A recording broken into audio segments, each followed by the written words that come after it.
Pronto. Agora deu. Aí vocês têm que Então, me lembrar. Que eu esqueço. então, vamos lá. Continuação do capítulo 13, um capítulo relevante, um capítulo longo pela importância de aprendermos a fazer o bem sem ostentação, né? A imagem dessa ideia de que devemos praticar o bem, primeiro, sem intenção de receber algo em troca, mesmo que seja a admiração dos homens, né? Fazer o bem sem ostentação. É tão relevante, por isso esse capítulo é tão longo, né? E nessa prática de fazermos o bem de forma desinteressada, esperando a aprovação divina e não a aprovação dos homens, devemos nós buscar os infortúnios ocultos, né? Não o que está aparente, o que está à vista, mas a verdadeira caridade mesmo vai atrás dos infortúnios ocultos e auxilia antes que haja pedido e figura na relação social, na relação de irmandade, como alguém que está sendo beneficiado e não beneficiando, pela forma com que fala, pela docilidade com que se manifesta, né? E nessa posição, não podemos ter a pretensão ou viver na ideologia de que estamos à espera de grandes recursos para realizar obras meritórias, porque muitas vezes, em muitas pessoas, esse desejo é efetivamente falso. Porque quando recebem os bens, começam a fazer o bem primeiramente para si mesmo e destinam aos outros o resto. Mas a verdadeira caridade, ela pensa primeiro em si do que pensa nos outros. Portanto, o mérito da coisa é o óbolo da viúva. Não é uma necessidade de grandes recursos para fazer o bem. É fazer o bem com as nossas forças, dentro dos nossos limites materiais. Porém, também tem a caridade moral, aquela que basicamente quase ninguém pratica ou bem poucos praticam, que envolve a tolerância, o perdão, a paciência, muitas vezes com pessoas próximas. Essa caridade é muito meritória, né? Que quando você vai até atender a pessoa necessitada com algum recurso, se não há uma caridade moral envolvida, a gente acaba por ferir a pessoa. Ora, ferindo alguém que recebe algo pela necessidade, a gente nem da pessoa recebe um reconhecimento. Na verdade, ela vai emanar uma energia que a desagrada, fazendo mal para ela, para nós próprios, e o que não dirá Deus de um benefício praticado em que faz pesar sobre os ombros do beneficiado uma ideia de reconhecimento. João, no caso assim de duas pessoas que se ofenderam mutuamente e tudo, mas uma toma Iniciativa. A iniciativa de chegar e pedir perdão e tudo, né? Aí a outra vira as costas e não, sabe? Aí quer dizer, o problema fica com ela, né? Porque você foi lá, pediu, teve, né, a humildade de... O problema fica com ela, mas o outro, ele fica num estado de paciência à espera da melhora daquela pessoa, né? Exatamente. Já que não pode ser aquela posição. Assim, o problema fica contigo, vai. Não, né? Não, você tem que esperar aquela pessoa atingir o mesmo momento que você atingiu de pedir perdão. Exato. Perfeito. Beleza?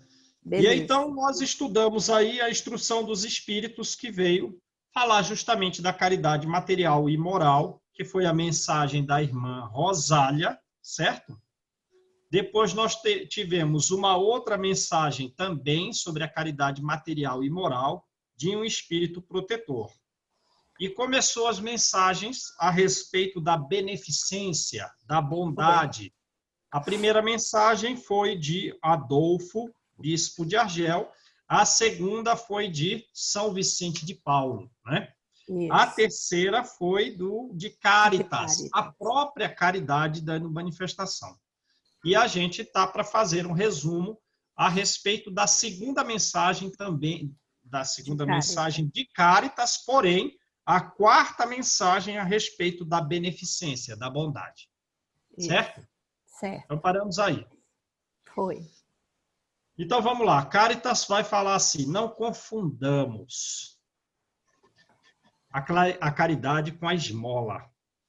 A esmola pode até ser útil, mas quase sempre, olha isso, quase sempre a esmola é humilhante, tanto para quem dá, para quem a recebe.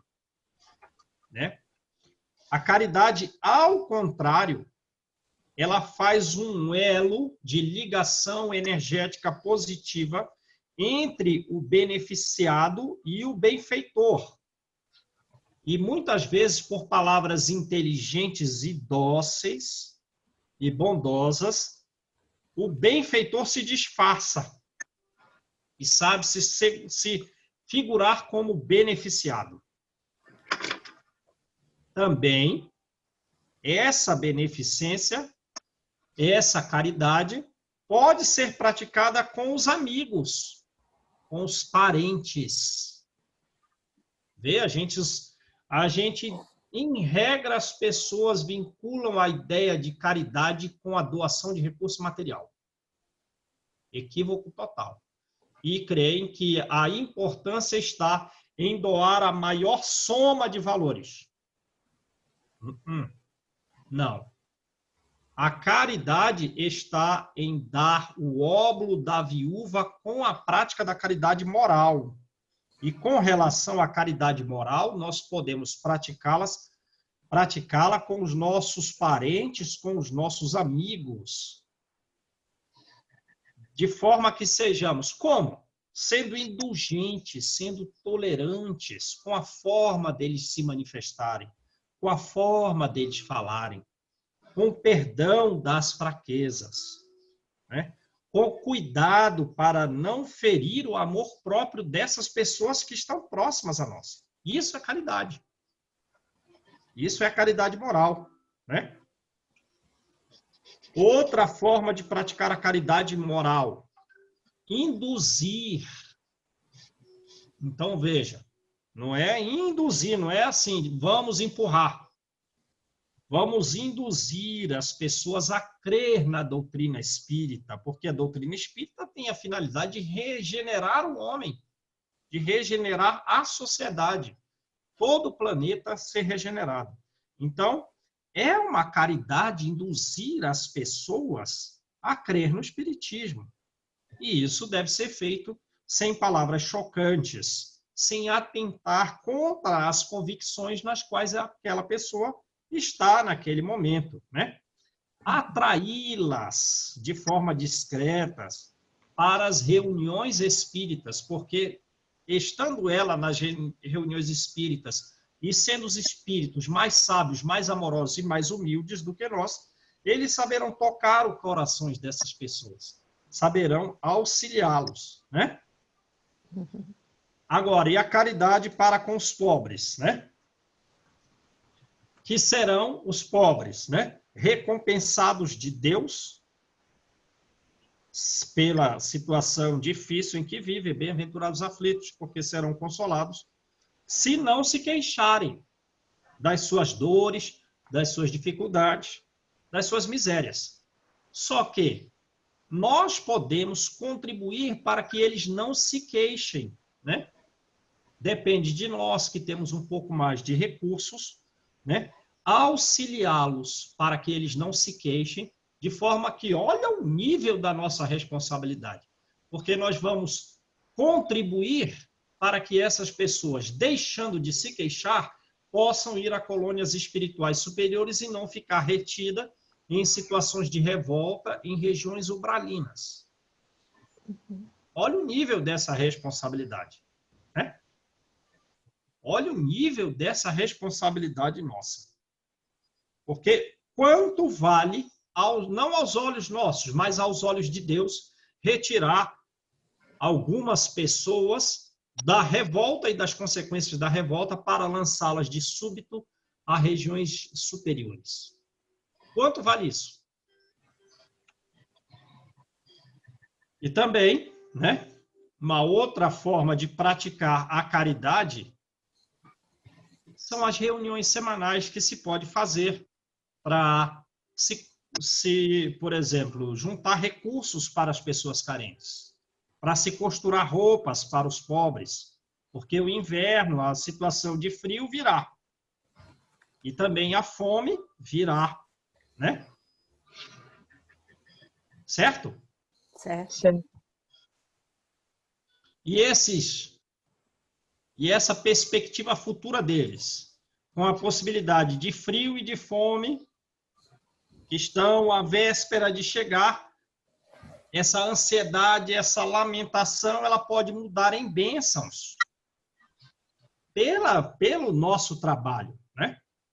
Então, vê aí, uma situação de lamentação, de angústia, que pode se transformar em ódio pelas nossas ações, se transforma em amor, né?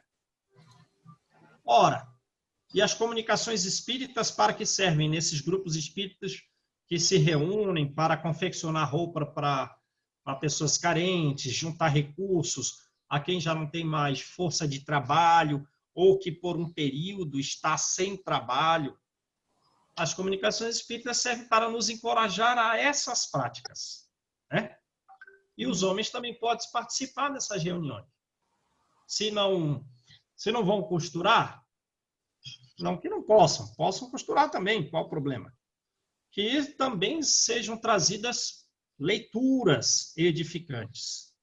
E dessa forma de união, os espíritos superiores estarão presentes e eles nos pagarão com bênçãos. O que é pagar com bênção? É nos elevar o pensamento, é nos proteger, né? Uhum. Beleza? Beleza. Essa é a mensagem de Caritas, sugerindo até no final desse capítulo uma forma de trabalho. Uma forma de trabalho para nós. A outra mensagem, também sobre a beneficência, é de um espírito protetor. E ele diz que muitos afirmam não poder fazer a caridade porque são pobres, né? Aí ele já diz assim, né? Pô, mas você diz que não pode fazer a caridade porque é pobre. Mas todo dia não são indulgentes, não são tolerantes com os seus semelhantes. Então, todo dia não está a praticar a caridade moral, né? Sim. Não sendo indulgente, não perdoando, sendo severos, porque a indulgência, o perdão, a brandura são também caridade, né? Façamos-las, pelo menos essas, né? Aí tem aquela história do saco do pobre, lembra? Morreu rico e morreu pobre. O saco do rico de doações era volumoso, mas não tinha peso. E o saco do pobre pode, então, ser muito mais pesado que o volumoso saco do rico, né? Na pesagem da balança divina. É que muitas vezes o rico deu para ser admirado, para ostentar-se, para ter um nome, né, gravado no templo do orgulho. E ainda fez isso sem se privar de nada. Ora, o rico morreu, doou muito, doou para ser visto, doou sem se privar. Então ele vai para a esquerda e talvez até receba punição pelo seu orgulho, ou recebe algo diminuto, a depender do julgamento divino, do grau, né, de uma coisa ou de outra, das virtudes e dos desméritos. A pessoa pode até receber uma punição, apesar de ter muito doado. Agora, o pobre, que se privou para doar, que não deu esmola, mas deu a caridade de uma forma natural. E ainda, que foi indulgente com as pessoas próximas, ele as perdoou, que não foi severo, que foi brando, que não julgou, que desculpou, ele vai passar à direita, será recompensado. Beleza? Beleza. Então vamos lá. Ainda uma mensagem sobre a bondade, sobre a beneficência. A mulher que ela é uma mensagem de João. Começa se dirigindo às mulheres que têm um pouco mais de posse, né? Que não necessitam trabalhar em casa. Elas podem dedicar algumas horas para com os seus semelhantes. Ora, isso também vale para os homens, vale para todos, né? Uhum. Podem trabalhar algumas horas por pobre. Podem comprar alguns agasalhos para o período de frio. Podem, quer diminuir um pouco, não, vou comprar o agasalho pronto. Não, está muito caro e eu não estou abrangendo um círculo mais significativo de pessoas. Ora, pode costurar roupa grosseira, mas que ela aqueça, né?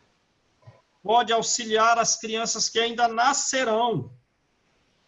Sim, naturalmente, a nossa família vai ficar um pouco com menos recurso, mas isso talvez seja bom para a própria família, do que uma gama infinita de recursos e uma briga entre irmãos, né? Ficar com um pouco menos de renda, mas que o pobre, que também é da nossa família, se aqueça. Isso é trabalhar na vinha do Senhor. Beleza, então ele se dirigiu à mulher com um pouco mais de posse. Enfim, as pessoas com um pouco mais de posse. Agora ele se dirige também à mulher pobre, né? A mulher com maior dificuldade financeira, de uma família com um pouco mais de dificuldade financeira. Ela pode doar as horas, pode doar o tempo. Ela não precisa comprar as coisas, mas ela pode fazer. Alguém compra, ela faz, né? Também pode fazer alguns trabalhos, vender esses trabalhos, né? Ou doar esses trabalhos que, digamos assim, que são do interesse, né? Que são, de certa forma, cobiçados pelos que menos possuem. Pode vender uma coisa ou outra para oferecer auxílios a esses irmãos que têm menos, né? Aí angariou um recurso financeiro para a compra do remédio, para a compra do alimento. Fez um calçado ou comprou um calçado, dá o calçado para quem está descalço. Beleza? Beleza. E também se dirigiu às mulheres religiosas, as mulheres devotadas a Deus, que não casaram, que estão nos templos evangélicos, nos templos cristãos, né? Que elas não fiquem limitadas a enfeitar as capelas, mas que elas se consagrem ao alívio das pessoas carentes, dos pobres, que também são filhos de Deus, né? Sejamos, todos nós, a providência para os pobres, no sentido de que Deus sempre alimenta os pássaros. Participemos dessa alimentação dos pássaros, né? Que o nosso ouro, que a nossa prata se transforme em alimento, se transforme em roupa para os que não têm. Isso é um trabalho abençoado. Todo mundo que pode produzir alguma coisa também pode doar.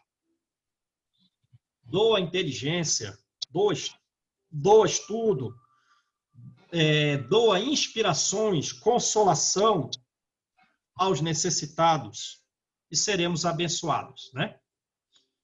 Beleza?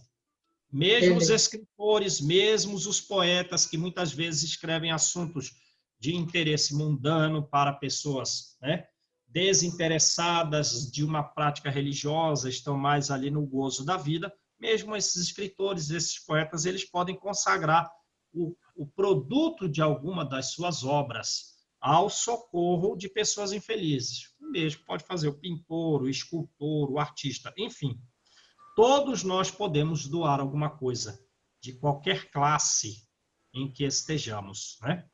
Podemos dividir aquilo que temos, porque sempre nós devemos uma parte do que possuímos para aqueles a quem falta o necessário, né?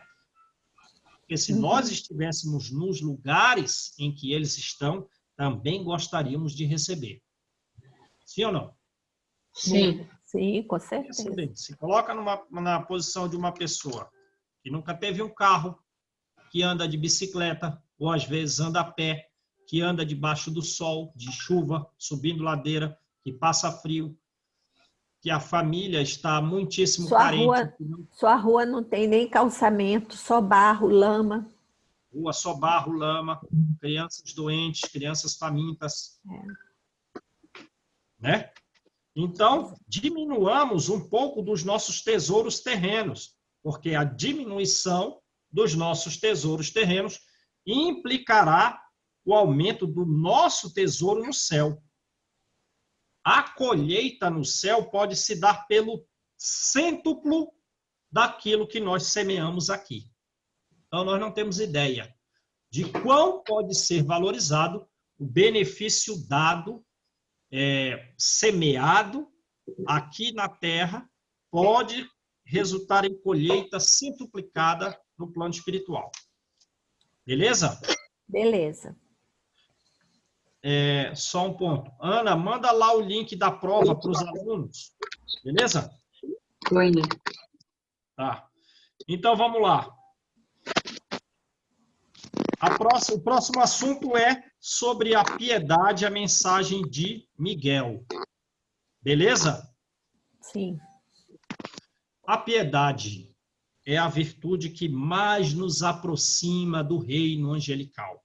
O homem não quer virar um anjo? Não é essa a proposta divina de tudo progredir? Do material, acima do reino material, temos o reino vegetal, o reino animal, o reino nominal e o angelical. Ora, como é que nós vamos nos aproximar do reino angelical? Através da piedade. Porque a piedade é uma virtude irmã e primeira da caridade que conduz a Deus. Se a caridade conduz a Deus, a piedade é a forma primeira que nos levará à caridade. O que é a piedade? É o enternecimento no coração para aquele que está junto às pessoas que estão vivendo em dificuldade, né? Que estão em sofrimento. Ela tem o seu coração enternecido. Muitas vezes derrama as lágrimas. E essas lágrimas, pela energia também emanada, é um bálsamo, é um consolo derramado sobre as feridas, né? Por simpatia, e que proporciona a essas pessoas, quanto a nós próprios, uma espécie de esperança e de resignação, né?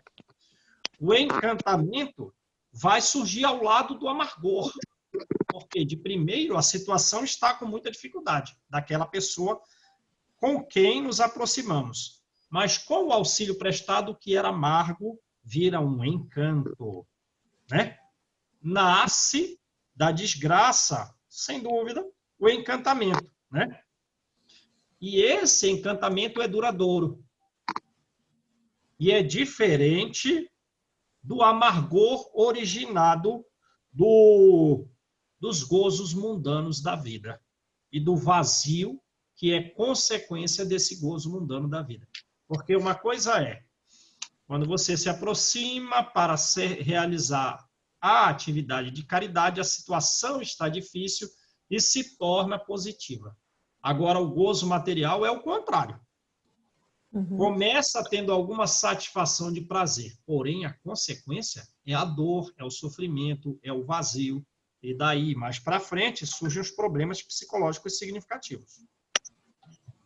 Então, piedade nos leva ao amor, né? De forma que nós nos devotaremos às pessoas necessitadas, né? A ponto de nós esquecermos de nós mesmos. Com essa prática de auxílio ao próximo, nos apiedando deles, nós, esquecidos de nós mesmos, atingiremos, então, o grau excelente da virtude ensinada por Jesus, relativo ao amor, né?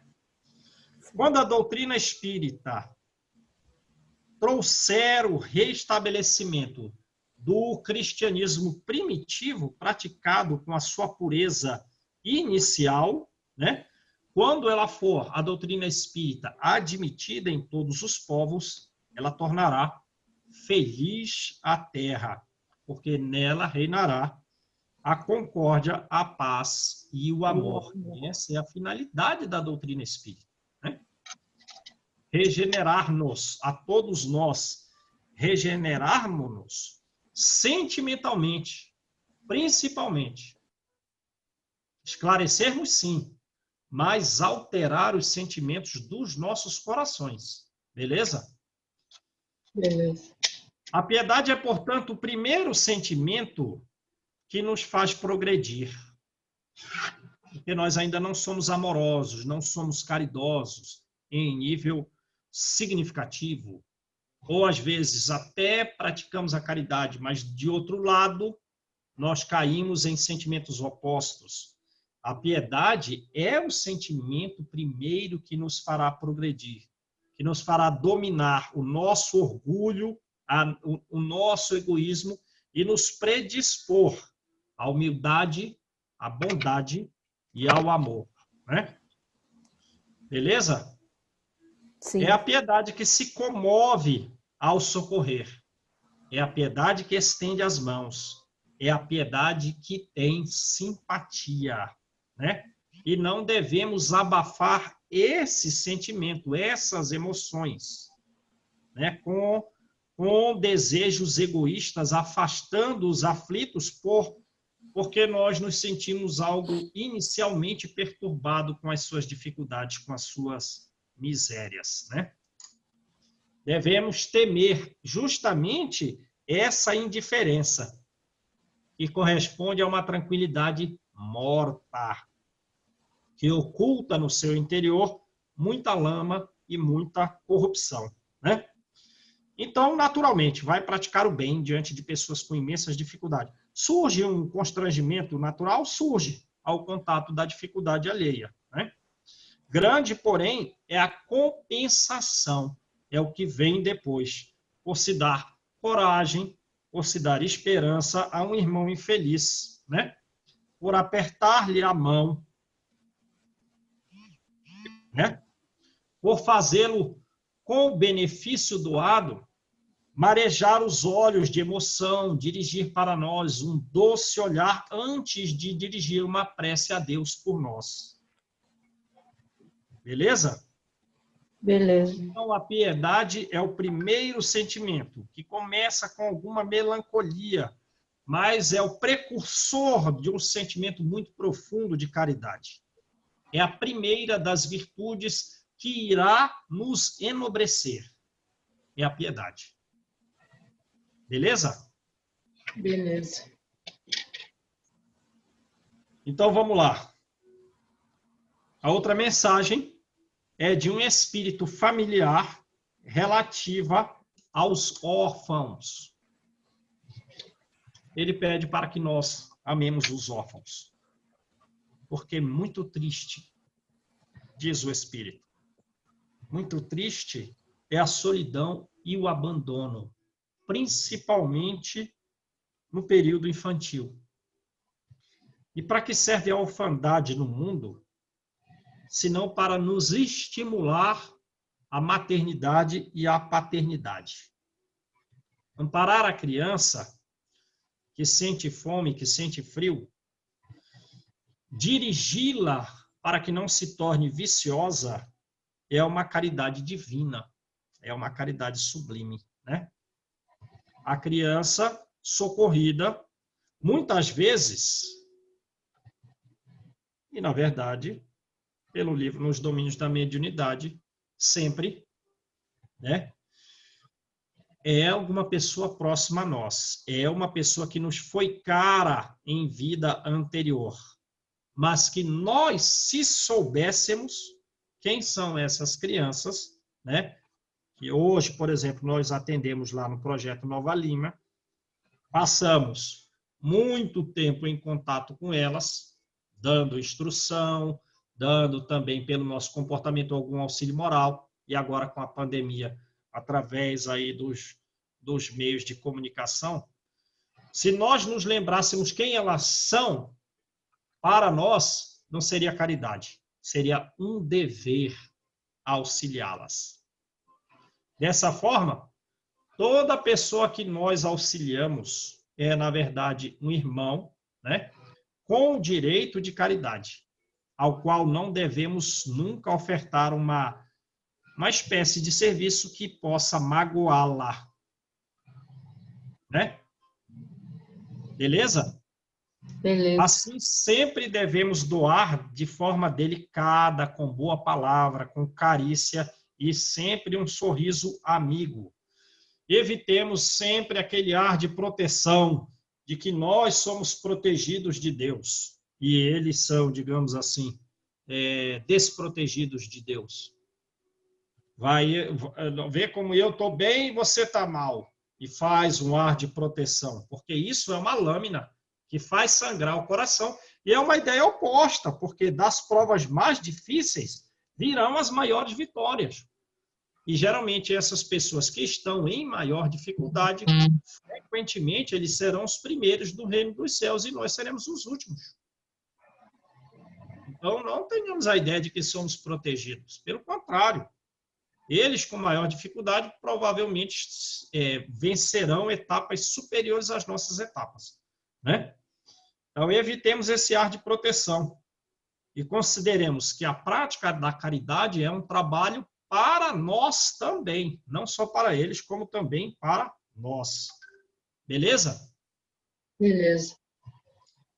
Aí Kardec diz o seguinte, faz uma seguinte pergunta sobre a prática do bem retornada com a ingratidão. A ingratidão como retorno da prática do bem. Se é razoável que nós paremos de praticar o bem, porque a gente só topa com o ingrato. Né? Onde vai, pratica o bem e dá de cara com pessoas ingratas. São Luís já responde que parar o trabalho de caridade por ter recebido ingratidão dos homens é egoísmo, já que a pessoa que está praticando o bem, ela está à espera de reconhecimento. Né? Ela está praticando o bem não de forma desinteressada, porém é a forma desinteressada que agrada a Deus. Também, desejar parar o serviço de caridade pelo pagamento com ingratidão é um orgulho, porque a pessoa está à espera de se comprazer na humildade testemunhada em reconhecimento pelo beneficiado. Né? Ora, se está a desejar uma recompensa na terra, e não a recompensa superior à recompensa divina. Né? Devemos fazer, portanto, o bem já com a presciência de que não nos agradarão, de que não nos agradecerão. Já tenha presciência disso. E você vai topar com pessoas que te tratarão mal, mesmo na prática da caridade. Né? Ora, mas se essas pessoas foram ingratas, se elas, não sendo ingratas, nem se lembraram do benefício recebido, Deus levará mais em conta a nosso favor na vida futura a retribuição do bem praticado. Beleza? Beleza. É uma prova de perseverança para nós a continuidade da prática da caridade com a recepção de ingratidão com muita frequência. Beleza? Beleza. Também tem outra coisa.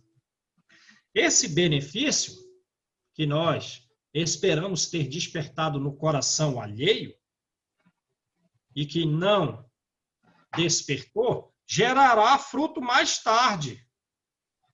Quando aquele coração, né, um tanto endurecido, após a morte da pessoa que foi ingrata, ela se lembrará do benefício recebido. E essa lembrança própria para ela, do não agradecimento e até da prática da ingratidão, leva-la a uma espécie de remorso que vai trazer para ela própria benefício futuro. E ela vai querer estar unida a nós para retribuir, para se dedicar. Mas não é isso que importa, né? O que importa é que nasceu bem no coração dela no futuro. Aquela semente praticada do bem germinou mais à frente. E isso é que é relevante, a contribuição nossa para o progresso de todas as pessoas, né? Beleza? De forma que tenhamos ciência que um benefício jamais se perde. E há mais mérito pessoal com a prática do bem desinteressado. Beleza? Em que não surge nenhuma espécie de desânimo com a ingratidão, com as decepções. Com a perseverança na prática do bem, ainda que maltratado pelo beneficiado, né? Nós nos ligamos uns aos outros por laços de vidas anteriores. E essas pessoas com quem nos encontramos, provavelmente em época anterior, nós não lhe fizemos bem. É natural que elas manifestem até algo inconsciente, porque brota de um sentimento muito profundo, de um desagrado por erro nosso de vida pregressa. Mas olhemos para o futuro. A continuidade sem desânimo da prática do bem, de uma forma amorosa, isso nos elevará e também elevará os outros, porque é uma semente plantada que frutificará em algum momento. Beleza? A última ideia é sobre a beneficência exclusiva, quer dizer, eu vou praticar o bem só no círculo daquelas pessoas que têm a mesma opinião que a minha com relação à política ou qualquer outro assunto, ou que é da mesma crença ou do mesmo partido que eu. Bom, essa prática dessa virtude não é lícita, porque justamente é esse sentimento partidário de seita que deve ser abolido, já que nós todos somos irmãos. O verdadeiro cristão só vê semelhante seu em todo lugar e ajuda sempre sem saber qual é a opinião ou a crença da pessoa. Beleza? Ora, nós devemos amar até os inimigos, porque vamos repelir alguém que, não sendo inimigo, apenas tem crença distinta ou pertence a um partido diferente ou tem opinião alheia sobre nós. Se vamos praticar o bem, jamais perguntemos, jamais peçamos qualquer espécie de conta, porque se aquela pessoa, de certa forma, tem aversão ao espiritismo, tem algum grau de inimizade, contestação contra o espiritismo, é justamente pelo nosso meio de proceder, pela forma de proceder, que levaremos ele a vencer estes sentimentos e abraçar essa doutrina que antes era odiada ou da qual havia receio, que tem por finalidade regenerá-la, mas ela não sabe, porque a finalidade do espiritismo é regenerar a humanidade inteira. Beleza, gente? Beleza. Resumido esse capítulo, acho que nós devemos passar aí o dia meditando sobre ele, porque são esses conhecimentos que nos auxiliam mesmo nas situações mais difíceis. É o conhecimento enraizado que nos levará a praticar a caridade naquelas situações em que, inusitadamente, alguém nos feriu com palavras, ou que surgiu alguma situação difícil e que nós devemos manter a serenidade e a paciência para praticarmos o bem com sabedoria, sem orgulho, né? Com humildade, de forma amorosa, de forma caridosa. Beleza, gente? Beleza. E agora, Malu, feijoada? Ô, menino, hoje é quinta. Se eu for comer feijoada sempre que você fala, não vou passar na porta no final dessa pandemia. Estou querendo pegar as receitinhas aí da Ana para poder reduzir aqui a coisa. Que essa história de ficar em casa, a gente só come. Fala aí, Ana, só pão integral, batata doce. Pão de batata doce, pão de batata doce, banana, e por aí vai. Ovo. Isso mesmo. Você aboliu a carne, Ana, também? Não, carne eu como. É. Ai, eu tô querendo, gente, como eu queria deixar. A carne vermelha eu deixei de comer, né? Aí ontem à noite eu pensei tanto que a minha avó matava, pegava os frangos no quintal e torcia o pescoço. Ai, meu Deus. Fiquei me lembrando da gente criança, vendo essas coisas. Gente, que triste. Ah, não.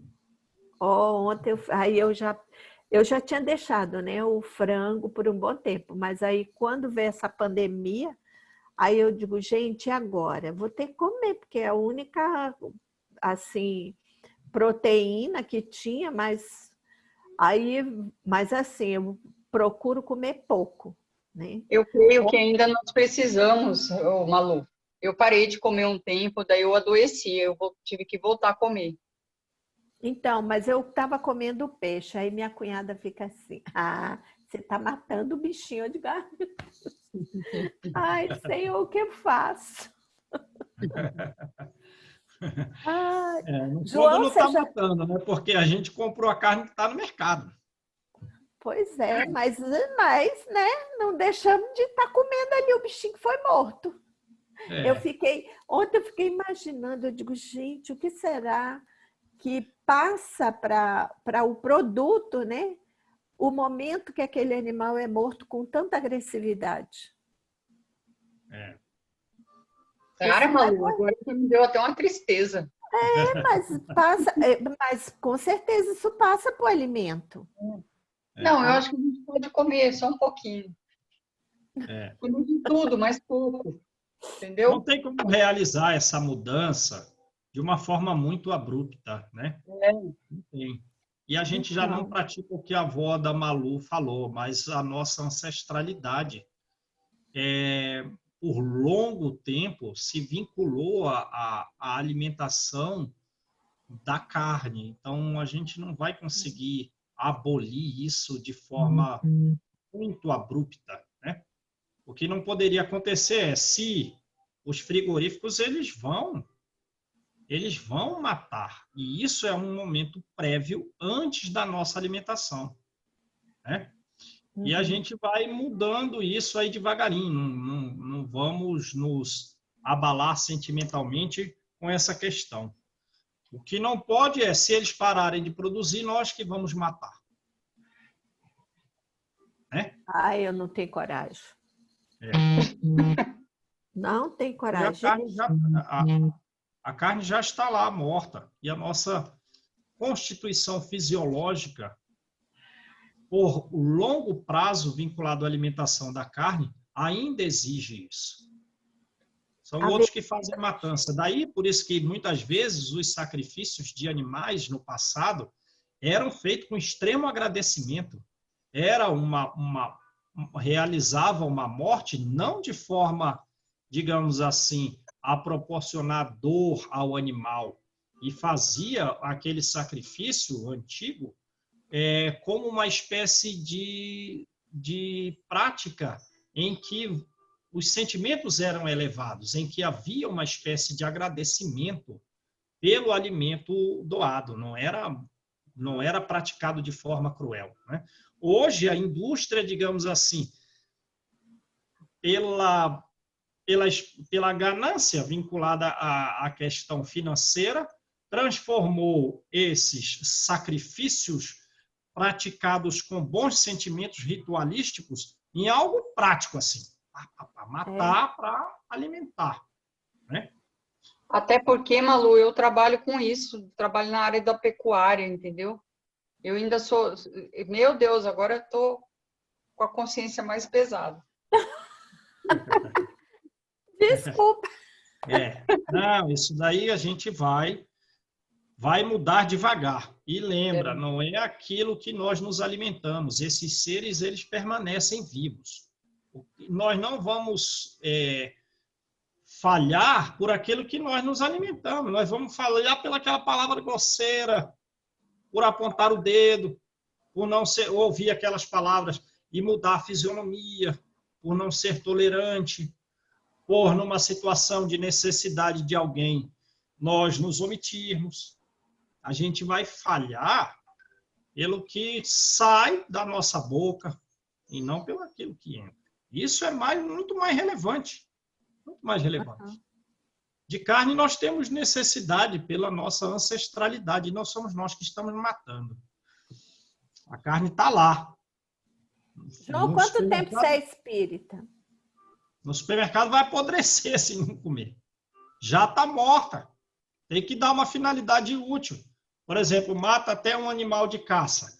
E existe uma equipe de guardas tentando evitar que aqueles contrabandistas, às vezes, de uma pele de animal, matem aquele animal. Mas eles não conseguiram agir de forma preventiva.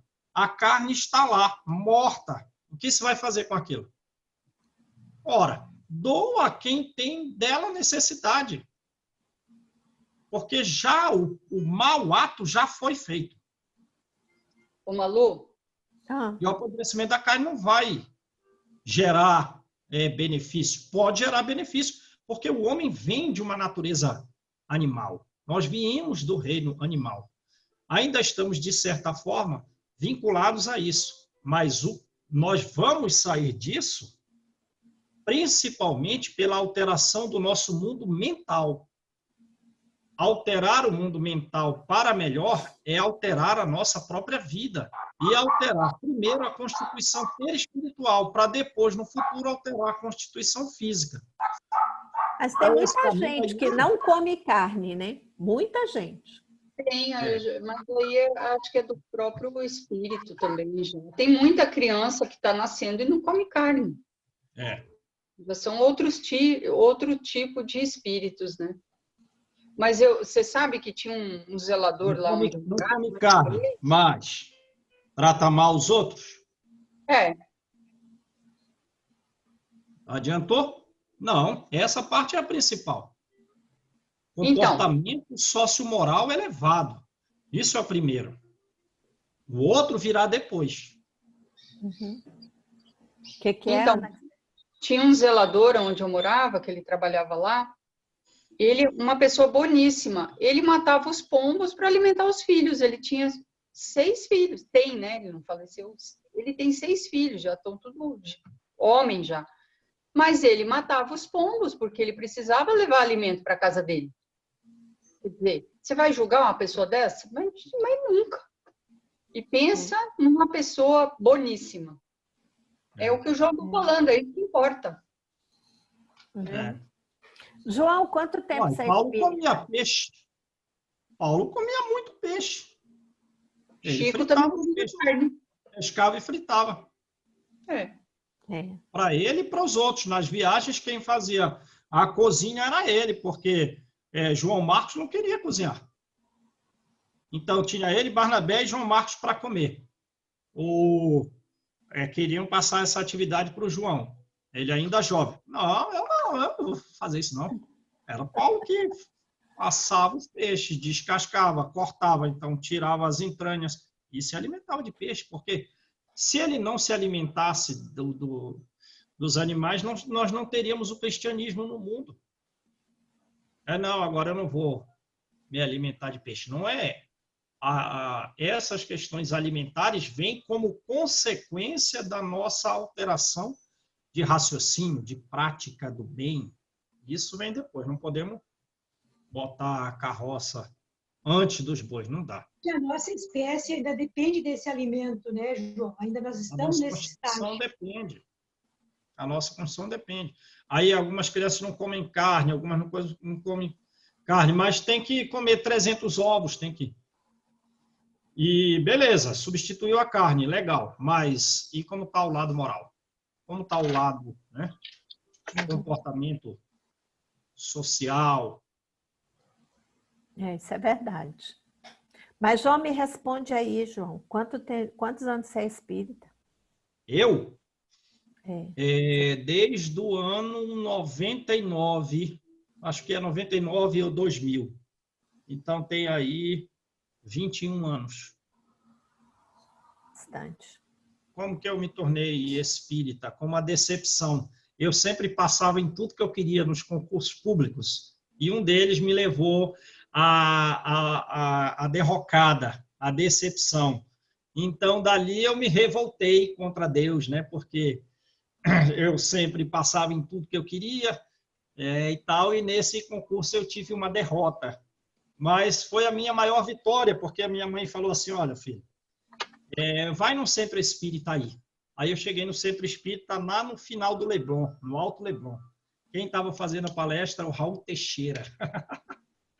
Meu Deus, aí foi a 8ª maravilha do mundo eu ter escutado aquelas palavras a respeito da doutrina espírita.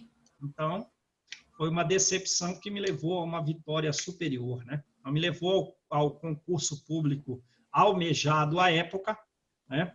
Mas me levou a uma casa espírita e a conhecimentos que hoje eu busco me embebedar deles. E depois eu passei em outros concursos, né? Foi uma derrota que trouxe a maior vitória de todas.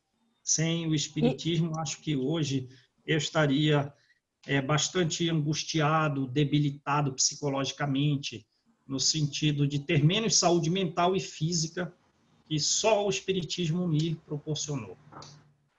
E você estuda só, João? Você escuta palestras e tudo no YouTube? Como é que você faz? Eu gosto de estudar muito pelos livros. Meditar nos livros já escritos.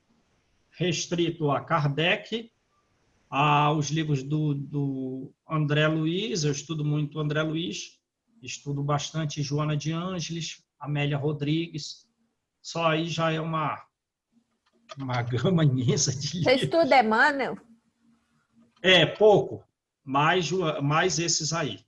Kardec, André Luiz, Eu comprei esse Amélia aqui para ler, Ave Cristo.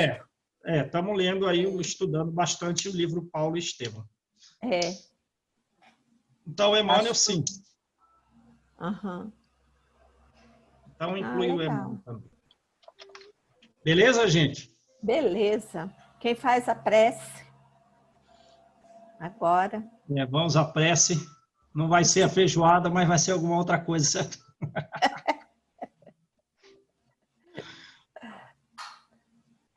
Quem tá a Ana vai fazer o estrogonofe, daqui a pouco eu vou passar na casa dela e pegar lá 1,5 kg. Vai ser macarrão. Macarone, como diz o meu sobrinho. Quem faz aí a prece hoje? Estefânia?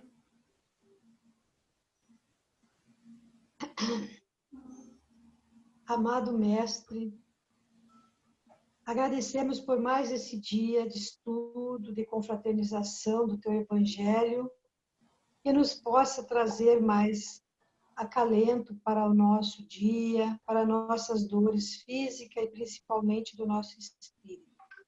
Abençoe todos aqueles que não puderem estar conosco e nos estão ligados em pensamento.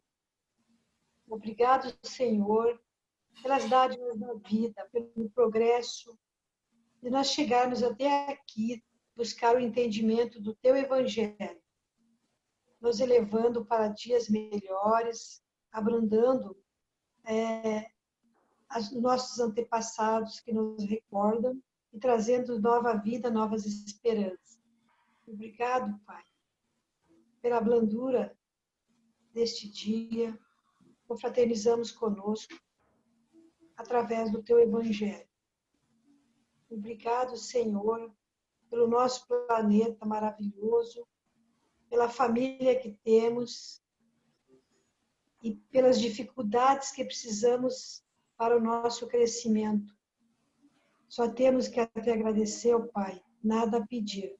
Abençoe os nossos lares, nossas famílias de perto, de longe, aos amigos que estão passando por dificuldades, principalmente pelas dores físicas e espiritual. Ó Senhor, nos abençoe pelo dia, pela chuva e pelo sol, pelo frio, pelo calor. Obrigado, Senhor, por mais esta oportunidade. Graças a Deus.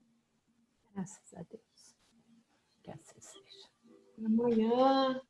Tchau, pessoal. Tchau, gente. Peça Fiquem com Deus. Até amanhã.